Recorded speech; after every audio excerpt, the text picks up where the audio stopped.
Hello दोस्तों। आज का हमारा टॉपिक है भारत की भूगोल का पहला अध्याय, भारत की भौगोलिक स्थिति। इसके अंतर्गत हम लोग भारत का क्षेत्रफल, भारत का विस्तार, उत्तर से दक्षिण, पूर्व से पश्चिम कितना है, भारत का सबसे उत्तरी बिंदु, भारत के दक्षिणी बिंदु, पश्चिमी बिंदु, पूर्वी बिंदु एवं कर्क रेखा भारत के किन किन राज्यों से होकर गुजरती है, भारत की स्थलीय सीमा क्या है, भारत की जलीय तटरेखा क्या है, इत्यादि बिंदुओं पर चर्चा करेंगे। तो आइए शुरू करते हैं।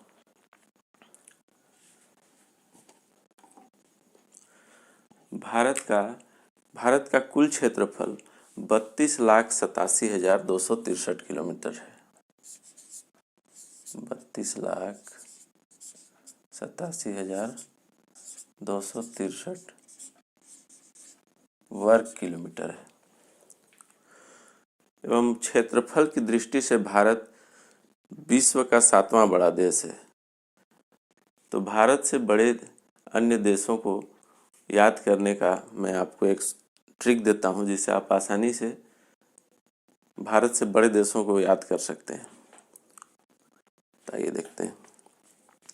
बस आप चीन को, हमारे पड़ोसी देश चीन को याद कीजिए, भारत से बड़े देश आपको याद अपने आप हो जाएंगे। रुक चीन अब आ भारत।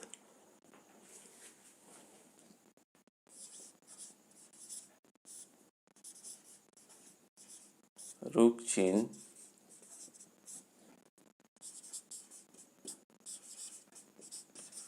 अब आ भारत। रू से रूस, क से कनाडा, चीन, अमेरिका, ब्राज़ील, ऑस्ट्रेलिया एवं भारत।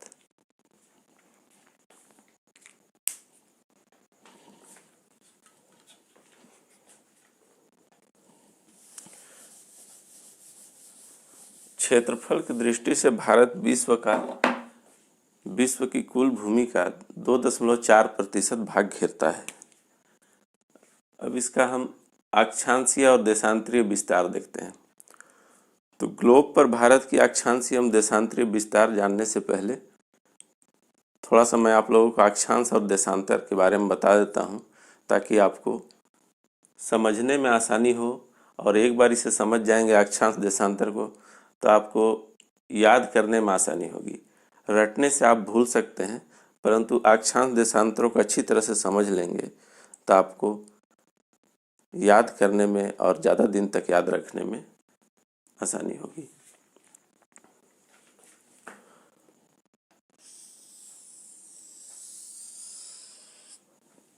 ग्लोब पर पश्चिम से पूर्व की ओर खींची गई रेखाएं अक्षांश रेखा कहलाती हैं।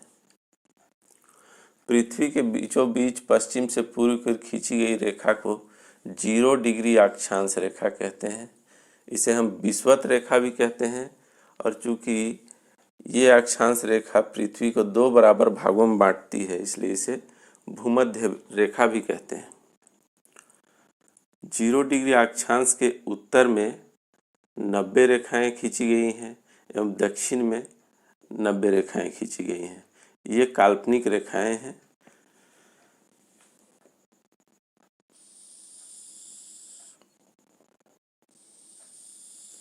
सभी अक्षांश रेखाओं की दूरी लगभग समान होती है। ये रेखाएं एक दूसरे के समानांतर होती हैं।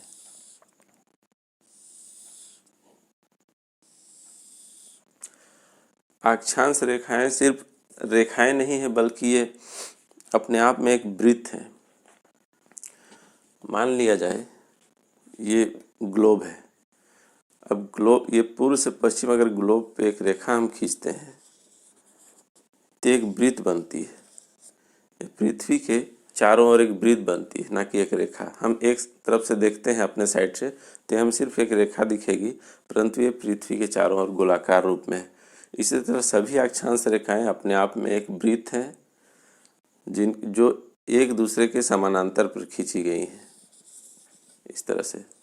वहीं देशांतर रेखाएं उत्तर से दक्षिण की ओर खींची गई हैं, परंतु देशांतर रेखाओं की जो दूरी है वो विषुवत रेखा पर सर्वाधिक है। जैसे ध्रुवों की ओर जाते हैं देशांतर रेखाओं के बीच की दूरी कम होती जाती है।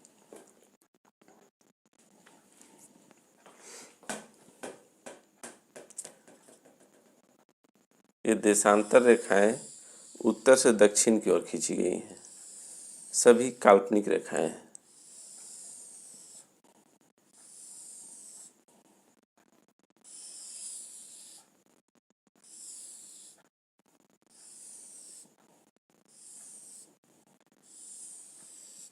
अब देख रहे हैं विषुवत रेखा पे देशांतर रेखाओं की दूरी सर्वाधिक है। हम जैसे जैसे उत्तर या दक्षिण की ओर जा रहे हैं, दो देशांतर रेखाओं के बीच की दूरी कम होती जा रही है।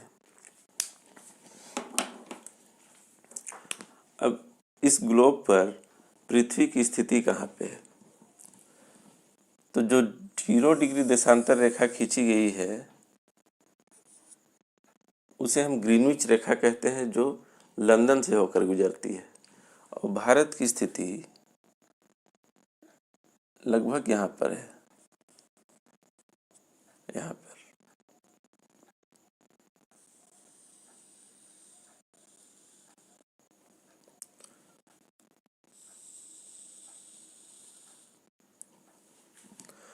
तो ये जो रेखा मैंने खींची है ये 8 डिग्री अक्षांश रेखा है और भारत 8 डिग्री अक्षांश रेखा से शुरू होकर 37 डिग्री तक भारत का विस्तार है। मैंने 8 डिग्री के बाद दशमलव में भी कुछ अंक है, लेकिन मैं अभी सिर्फ 8 डिग्री लिखा हूँ और 37 डिग्री लिखा हूँ। दशमलव में भी कुछ अंक है जिसे मैं अभी बताऊंगा आप लोगों को। समझाने के लिए सिर्फ 8 डिग्री और 37 डिग्री लिखा हूँ। तो चूंकि विषुवत रेखा के उत्तर में भारत स्थित है, इसलिए उत्तरी अक्षांश एवं 0 डिग्री के देशांतर 0 डिग्री देशांतर के पूर्व में स्थित है। इसलिए जब भी होगा पूर्वी देशांतर। ते रेखा है, यहाँ से यहाँ तक भारत विस्तृत है। 68 डिग्री से शुरू 68 डिग्री देशांतर से शुरू होकर 97 डिग्री देशांतर जाता है। अब ये तो हो गई देशांतर और अक्षांश रेखाएं किन किन कितने मान पर स्थित हो आप जान गए। अब पूर्व और पश्चिमी, चूंकि विषुवत रेखा के उत्तर में स्थित है इसलिए उत्तरी अक्षांश और 0 डिग्री देशांतर रेखा के पूर्व में स्थित है, इसलिए पूर्वी देशांतर। तो भारत की जो स्थिति है ग्लोब पर वो उत्तरी अक्षांश एवं पूर्वी देशांतर पर स्थित है, अर्थात भारत उत्तर पूर्वी गोलार्ध पर स्थित है। गोलार्ध क्या है? तो हम पृथ्वी को एक गोला मानते हैं और विषुवत रेखा उस गोले को 2 बराबर भागों में बांटती है। तो जब उसे विषुवत रेखा से पृथ्वी को काट देंगे तो उसका ऊपरी भाग आधा गोला हुआ और नीचे का भाग आधा गोला हो जाएगा। उसी तरह 0 डिग्री देशांतर रेखा से अगर पृथ्वी को 2 भागों में काटेंगे तो पश्चिम का भाग आधा गोला, पूर्व का भाग आधा गोला होता है। इसी तरह से गोले के आधे भाग को गोलार्ध कहते हैं। गोलार्ध, गोला का आधा भाग गोलार्ध कहलाता है। तो भारत की स्थिति हो गई उत्तर पूर्वी गोलार्ध। अब इसकी अक्षांशीय स्थिति देखी जाए तो लिख देता हूं मैं। भारत की मुख्य भूमि की अक्षांशीय स्थिति है 8 डिग्री 4 मिनट पूर्वी उत्तरी अक्षांश है, इसलिए उत्तरी से लेकर 37 डिग्री 6 मिनट उत्तरी अक्षांश, उत्तरी अक्षांश। अक्षांश जब भी होगा उत्तरी या दक्षिणी, तो भारत उत्तरी गोलार्ध पर है इसलिए उत्तरी अक्षांश। और यदि संपूर्ण भारत की अक्षांशीय स्थिति देखी जाए तो संपूर्ण भारत में मुख्य भूमि के अलावा 2 द्वीप भी हैं। एक यहाँ पर भारत के पश्चिम में अरब सागर में लक्षद्वीप और बंगाल की खाड़ी में भारत के पूर्व में ये अंडमान निकोबार द्वीप समूह है, जो कई छोटी छोटी द्वीपों का समूह है और वो लंबाई में फैला हुआ है भारत के नीचे तक, मुख्य भूमि से थोड़ा सा नीचे तक फैला हुआ है। तो भारत की मुख्य भूमि की अक्षांशीय स्थिति 6 डिग्री 45 मिनट से शुरू होती है। भारत की संपूर्ण भूमि, सॉरी मुख्य भूमि नहीं, भारत की संपूर्ण भूमि की अक्षांशीय स्थिति देखी जाए तो 6 डिग्री 45 मिनट से शुरू होती है और उत्तर में 37 डिग्री 6 मिनट तक है। तो जैसा क्वेश्चन आएगा उस तरह से आपको ऑप्शन चुनने हैं। अगर भारत की मुख्य भूमि की अक्षांशीय स्थिति पूछी जाएगी तो 8 डिग्री 4 मिनट होगा, और संपूर्ण भारत द्वीपों समेत अक्षांशीय स्थिति पूछी जाती है तो 6 डिग्री 45 मिनट से शुरू होगा। अब आइए देखते हैं देशांतरीय स्थिति। तो भारत की देशांतरीय स्थिति 68 डिग्री 7 मिनट पूर्वी से लेकर 97 डिग्री 25 मिनट पूर्वी तक फैला हुआ है। अब आपको कन्फ्यूजन नहीं होना चाहिए उत्तरी और पूर्वी में। अक्षांश उत्तर और दक्षिणी होगा तो भारत उत्तरी अक्षांश में है, और देशांतर पूर्व और पश्चिम होता है, पूर्वी और पश्चिमी। तो भारत पूर्वी गोलार्ध पर स्थित है, इसलिए हमेशा पूर्वी देशांतर होगा। तो भारत का जो विस्तार है देशांतर में वो 68 डिग्री 7 मिनट से लेकर 97 डिग्री 25 मिनट तक विस्तृत है भारत। तब भारत का सबसे उत्तरी बिंदु, जब भारत विस्तृत है तो भारत का एक छोर तो ऐसा होगा जो सबसे उत्तर में स्थित होगा, एक कोना होगा जो सबसे दक्षिण में होगा, एक कोना होगा सबसे पूर्व में, सबसे पश्चिम में होगा। तो इन बिंदुओं को हमें याद करना होगा क्योंकि इससे प्रश्न बनते हैं। तो भारत का सबसे उत्तरी बिंदु है इंदिरा कोल। भारत का सबसे उत्तरी बिंदु इंदिरा कोल आपको यहाँ पे मानचित्र में दिख रहा होगा, सबसे ऊपर में है, जो लद्दाख केंद्र शासित प्रदेश पर स्थित है। उसी प्रकार भारत की मुख्य भूमि की सबसे दक्षिणतम बिंदु तमिलनाडु में स्थित है कन्याकुमारी, जिसे हम केप कैमरून के नाम से भी जानते हैं। यहाँ पर एक प्रश्न और बनता है कि अगर भारत की संपूर्ण भूमि का द्वीपों समेत दक्षिणतम बिंदु पूछा जाए तो द्वीपों समेत भारत की दक्षिणतम बिंदु कितने अक्षांश से शुरू होती है? भारत की संपूर्ण भूमि 6 डिग्री 45 मिनट पर स्थित इंदिरा पॉइंट, द्वीपों समेत भारत की दक्षिणतम बिंदु इंदिरा पॉइंट है,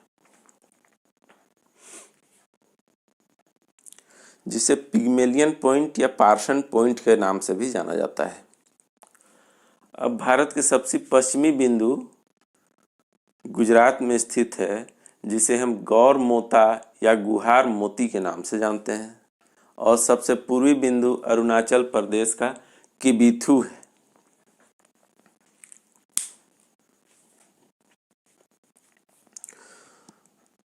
अब भारत का इतना अधिक देशांतरीय विस्तार है, लगभग अक्षांश और देशांतर रेखाओं की संख्या लगभग समान है। लगभग 30 देशांतर और 30 अक्षांशों का विस्तार भारत पर है। वह अंतर आप निकाल सकते हैं। 97 से 68 को अगर हम अंतर निकालते हैं 97 और 68 का, यहाँ दशमलव में भी कुछ अंक है, लेकिन मैं आप लोगों को समझाने के लिए सिर्फ राउंड फिगर में ले रहा हूँ। तो अंतर निकालते हैं तो ये 29 का आता है। उसी प्रकार देशांतरीय विस्तार में 37 और 8 का अंतर निकाला जाए तो ये भी 29 आता है। चूँकि दशमलव में भी कुछ अंक हैं, जैसे 8 डिग्री 4 मिनट, 37 डिग्री 6 मिनट है, उसी प्रकार 68 डिग्री 7 मिनट, 97 डिग्री 25 मिनट है, तो इसे राउंड फिगर में 30 मान लिया गया है, लगभग 30 है। तो भारत की अक्षांश और देशांतर रेखाओं का विस्तार लगभग समान है 30 डिग्री, परंतु दो देशांतरों के बीच की दूरी ध्रुवों की ओर जाने पर कम होती जाती है। वहीं पर अक्षांश रेखाओं की दूरी ध्रुवों तक सर्वत्र समान होती है। इस कारण भारत का उत्तर से दक्षिण का विस्तार पूर्व से पश्चिम के विस्तार की तुलना में अधिक है। इसलिए भारत की जो आकृति है वो आप देख सकते हैं, पूरी भारत की आकृति जो फैला हुआ है वो चतुष्कोणीय है। वहीं पर अगर सिर्फ हम दक्षिण भारत की बात करें, दक्षिण भारत की जो आकृति है गुजरात से लेकर पश्चिम बंगाल के नीचे का भाग, तो ये त्रिभुजाकार है, इसकी स्थिति त्रिभुजाकार है। तो दक्षिण भारत की स्थिति त्रिभुजाकार और संपूर्ण भारत की स्थिति चतुष्कोणीय है।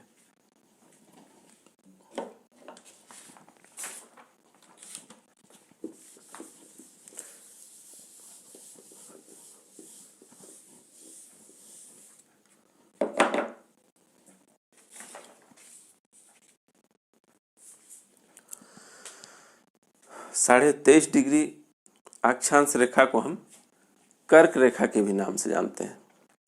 तो कर्क रेखा भारत के लगभग बीचों बीच से होकर गुजरती है और ये भारत को 2 बराबर भागों में बांटती है, उत्तरी एवं दक्षिणी।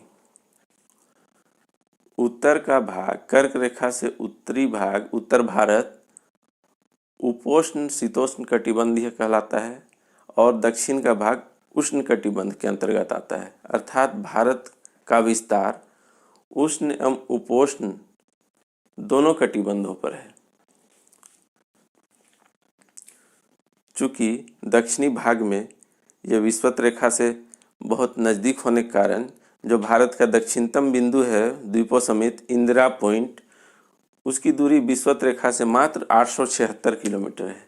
इंदिरा पॉइंट की दूरी विषुवत रेखा से 876 किलोमीटर है। विषुवत रेखा से इंदिरा पॉइंट, भारत का सबसे दक्षिणतम बिंदु की दूरी 876 किलोमीटर है।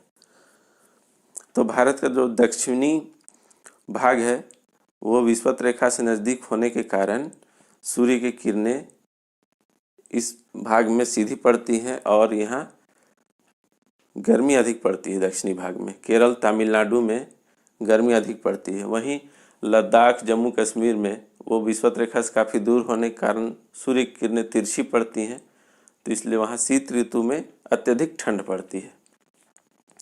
अब भारत का उत्तर से दक्षिण का जो विस्तार है, भारत की उत्तर से दक्षिण का विस्तार 3214 किलोमीटर है।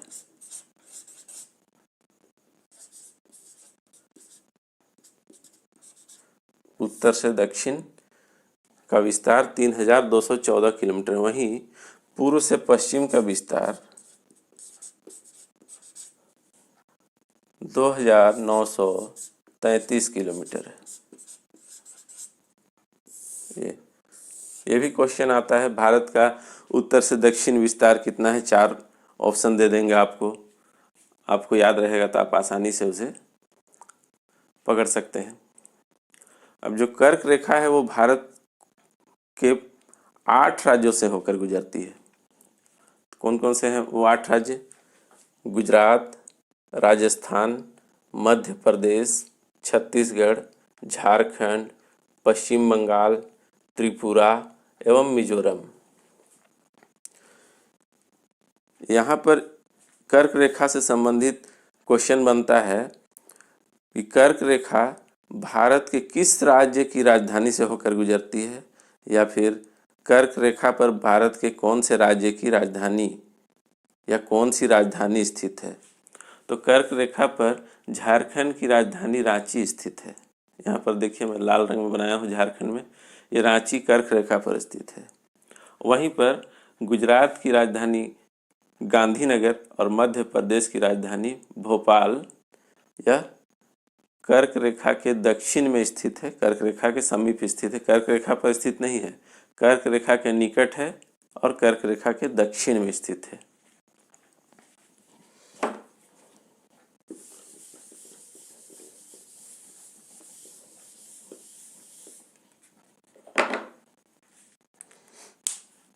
अब भारत का पश्चिम से पूर्व में विस्तार किस अक्षांश पर सर्वाधिक है? अर्थात पश्चिम से पूर्व में भारत की का विस्तार, इस तरह से पश्चिम से पूर्व विस्तार, पश्चिम से पूर्व विस्तार किस अक्षांश पर है भारत का सबसे अधिक, ये प्रश्न भी आता है। तो 22 डिग्री अक्षांश रेखा पर भारत का सर्वाधिक विस्तार है, पश्चिम से पूर्व की ओर। और अक्षांश रेखा की सबसे अधिक लंबाई किस राज्य में है, तो मध्य प्रदेश में अक्षांश रेखा की सबसे अधिक लंबाई है। अब ये विषुवत रेखा से दूरी के कारण केरल और तमिलनाडु में दिन, सबसे बड़े दिन और रात के समय में मात्र 45 मिनट का अंतर है। वहीं पर लद्दाख में सबसे बड़े दिन और रात के अंतर में 5.5 घंटा का अंतर है, 5.5 नहीं सॉरी 5 घंटे का अंतर होता है।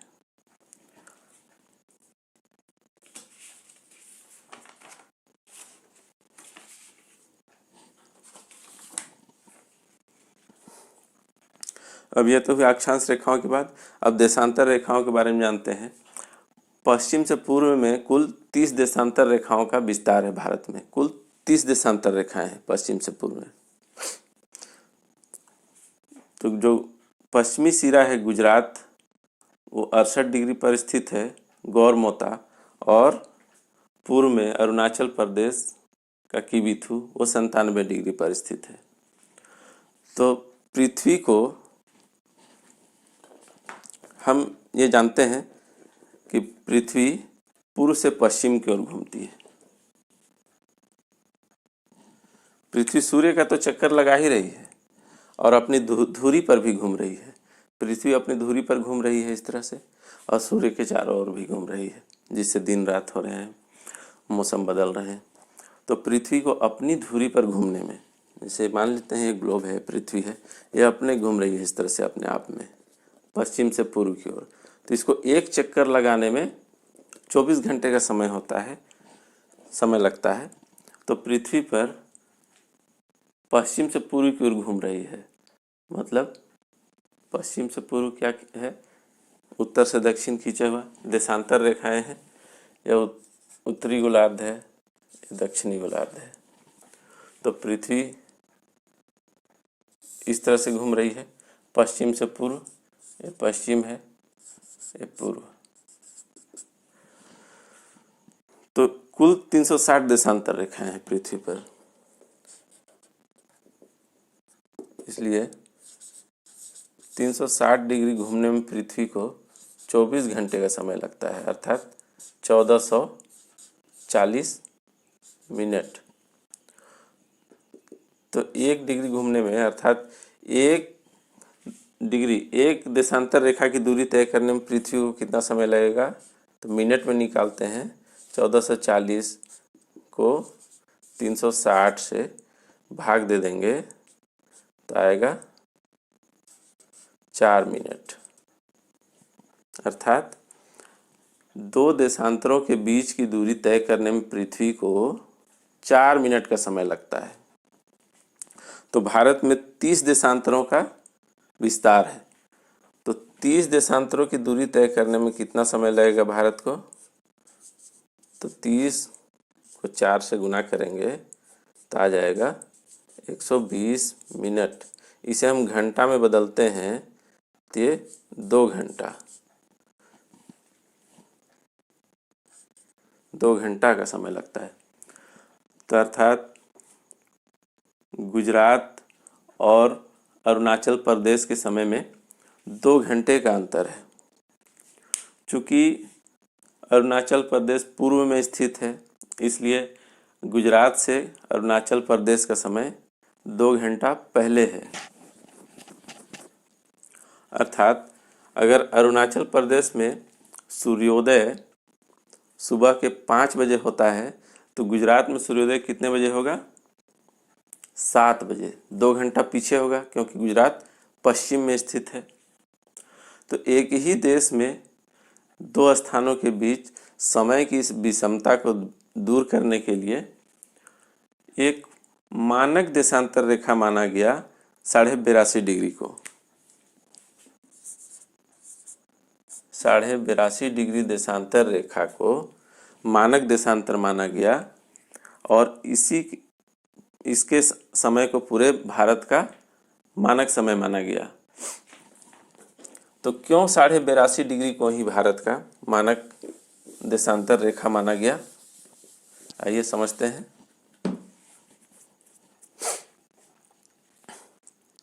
क्योंकि 82.5 डिग्री भारत के लगभग बीचों बीच से होकर गुजरती है। अगर हम 97 और 68 को जोड़कर 2 से डिवाइड करेंगे तो 82.5 आता है, जो बीच का देशांतर है। भारत के बीचों बीच से होकर गुजरती है। 97 और 68 के बीच का देशांतर रेखा 82.5 डिग्री है। तो ये 82.5 डिग्री देशांतर रेखा भारत के 5 राज्यों से होकर गुजरती है। उत्तर प्रदेश, मध्य प्रदेश, छत्तीसगढ़, उड़ीसा और आंध्र प्रदेश। यह आप मानचित्र में देख सकते हैं। अब जब भी भूगोल का अध्ययन करें तो मानचित्र के साथ करें। अपने मानचित्र रख लें अपने रूम में। भारत पढ़ें तो भारत का मानचित्र देखें, या फिर एक एटलस रखें अच्छा सा। जब भी पढ़ें मानचित्र के साथ पढ़ें। आप मानचित्र देख के पढ़ेंगे तो आपको याद करने में आसानी होगी, आप आसानी से उसे याद कर सकते हैं। तो 82.5 डिग्री जो देशांतर रेखा है वह उत्तर प्रदेश के इलाहाबाद या मिर्ज़ापुर या नैनी से होकर गुजरती है। तो यहाँ क्वेश्चन बनता है, अगर आपको क्वेश्चन आता है कि भारत की मध्याह्न रेखा किस स्थान से होकर गुजरती है।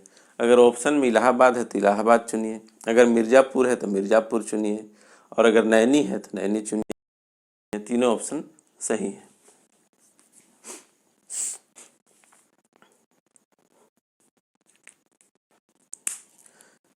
एक क्वेश्चन ये भी बनता है कि लंदन के समय और भारत के समय में कितना अंतर है। अब देखिए, लंदन स्थित है 0 डिग्री देशांतर पर।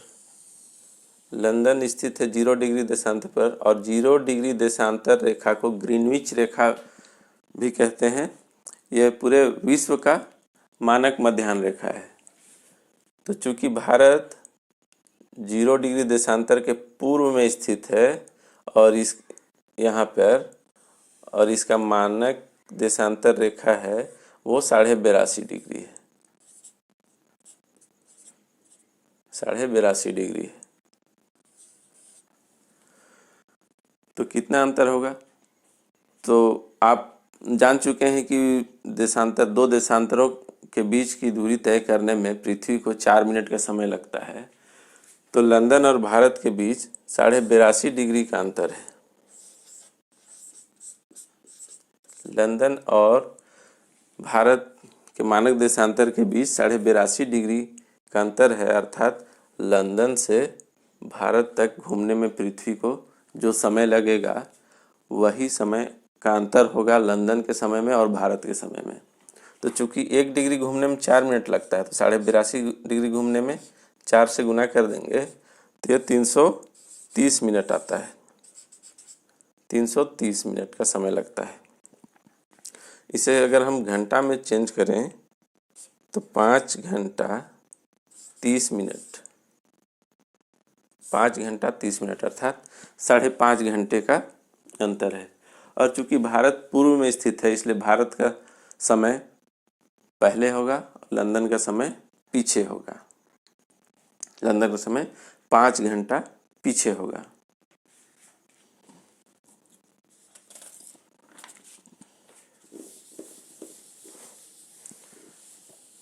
अब आइए अब चर्चा करते हैं भारत के सीमाओं के बारे में। स्थलीय सीमा रेखा, तटीय सीमा रेखा।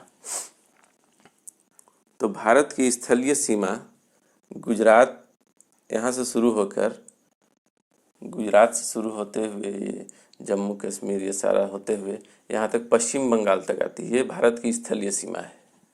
और जलीय तट रेखा, जलीय सीमा, यहाँ से समुद्र शुरू हो जाता है। जलीय भाग है भारत के। भारत 3 ओर से जल से घिरा हुआ है। पश्चिम में अरब सागर है, पूर्व में बंगाल की खाड़ी और दक्षिण में हिंद महासागर। तो भारत की स्थलीय सीमा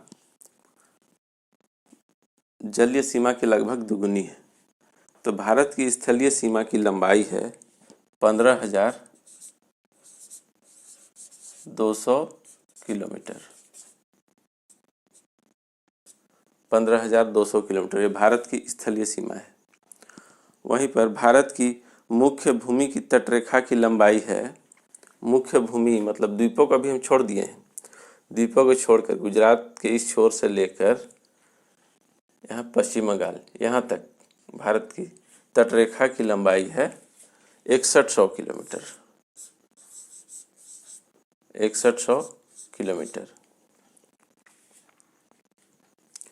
और द्वीपों समेत लक्षद्वीप और अंडमान निकोबार, इनकी भी अपनी कुछ सीमा है। इन दोनों द्वीपों की को लेकर भारत की जो तटरेखा की लंबाई है वो है 7,516 किलोमीटर। तो देख सकते हैं 7,516 के लगभग दुगना है 15,200 किलोमीटर।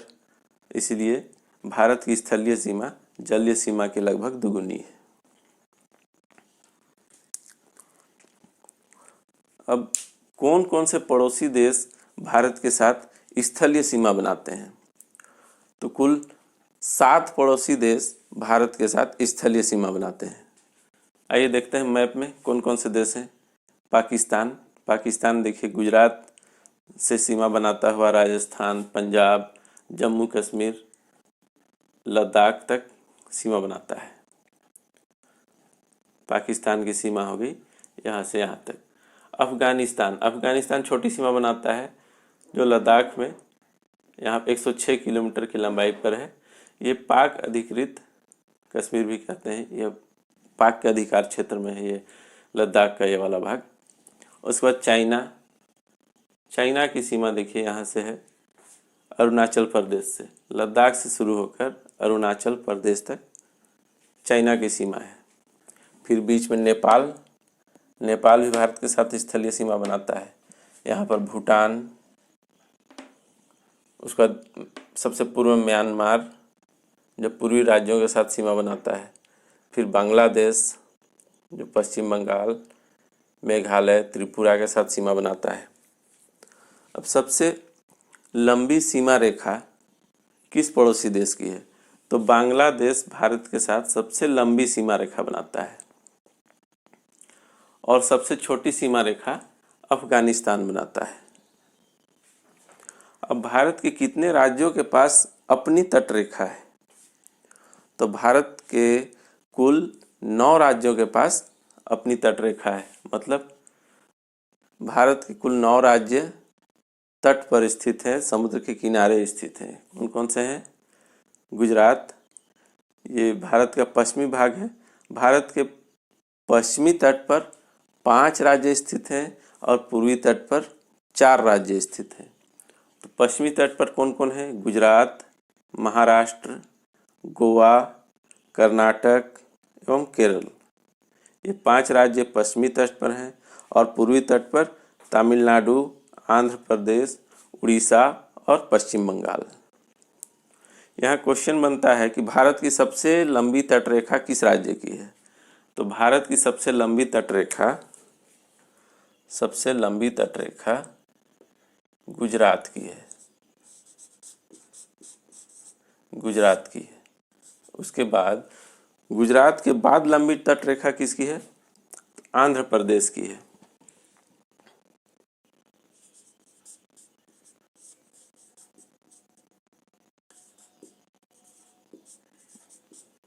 आंध्र प्रदेश। और तीसरे नंबर पर है तमिलनाडु।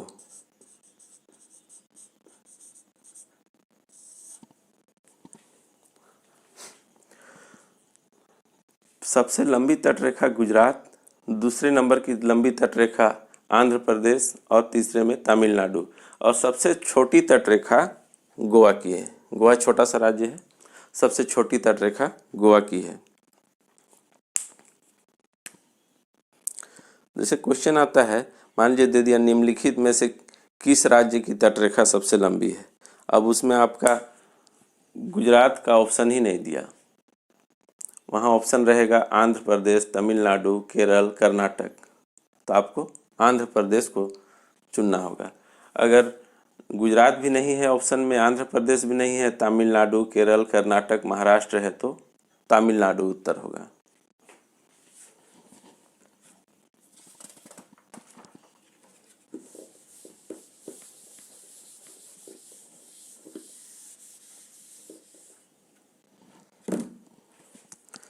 अब देखते हैं, भारत में कुल 28 राज्य और 8 केंद्र शासित प्रदेश हैं।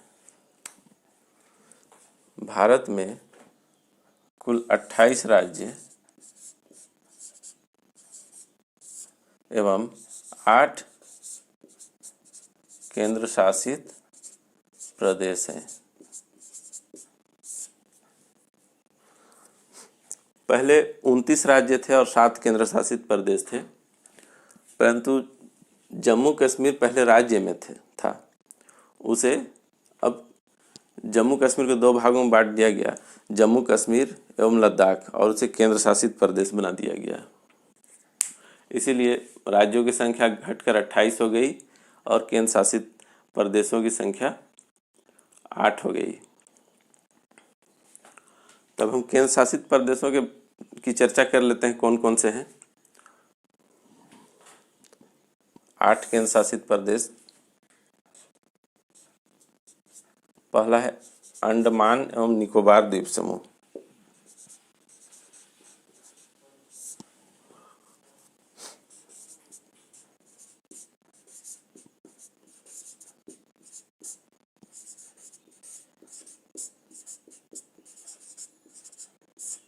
अंडमान एवं निकोबार द्वीप समूह जो भारत के दक्षिण पूर्व में बंगाल की खाड़ी में स्थित है।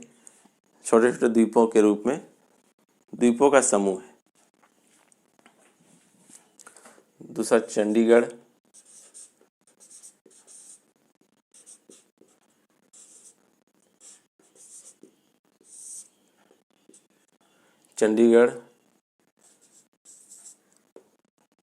तीसरा है दादर नगर हवेली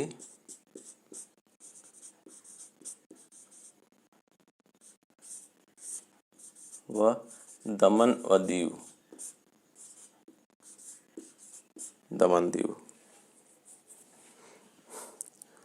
तो पहले दादर नगर हवेली और दमन दीव दोनों अलग अलग केंद्र शासित प्रदेश थे, परंतु दोनों को एक साथ मिलाकर एक केंद्र शासित प्रदेश बना दिया गया। ये कब हुआ? 26 जनवरी 2020 को। 26 जनवरी 2020 को दादर नगर हवेली एवं दमन और दीव को एक साथ मिलाकर एक केंद्र शासित प्रदेश बनाया गया। चौथा है दिल्ली।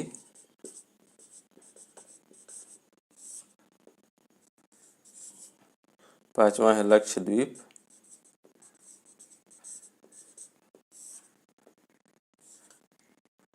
छठा है पुदुचेरी।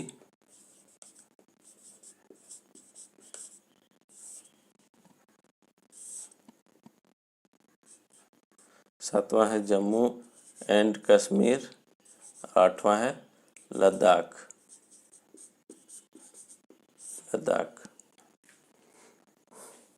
जम्मू कश्मीर एवं लद्दाख को 31 अक्टूबर 2019 को अलग किया गया। जम्मू कश्मीर एवं लद्दाख 31 अक्टूबर 2019 के पहले एक साथ थे राज्य के रूप में, पर 31 अक्टूबर 2019 को दोनों को अलग कर दिया गया। जम्मू कश्मीर अलग और लद्दाख अलग, दोनों 2 केंद्र शासित प्रदेश हो गए। अब यहाँ बहुत सारा क्वेश्चन आता है पुदुचेरी से। केंद्र शासित प्रदेश पुदुचेरी का विस्तार कितने राज्यों में है? तो पुदुचेरी का विस्तार 3 राज्यों में है, आंध्र प्रदेश, तमिलनाडु और केरल। पुदुचेरी में कुल 4 जिले हैं और 4 जिले 3 राज्यों में फैले हुए हैं। तो पुदुचेरी का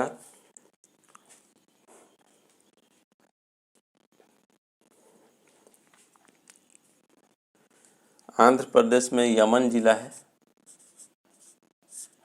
यमन। तमिलनाडु में 2 जिले हैं, पांडिचेरी और कराईकल। पांडिचेरी या पुदुचेरी, पुदुचेरी और कराईकल, कराईकल। और केरल में माहे जिला स्थित है, माहे यहाँ पर। तो 4 जिले पुदुचेरी के 3 राज्यों में स्थित हैं।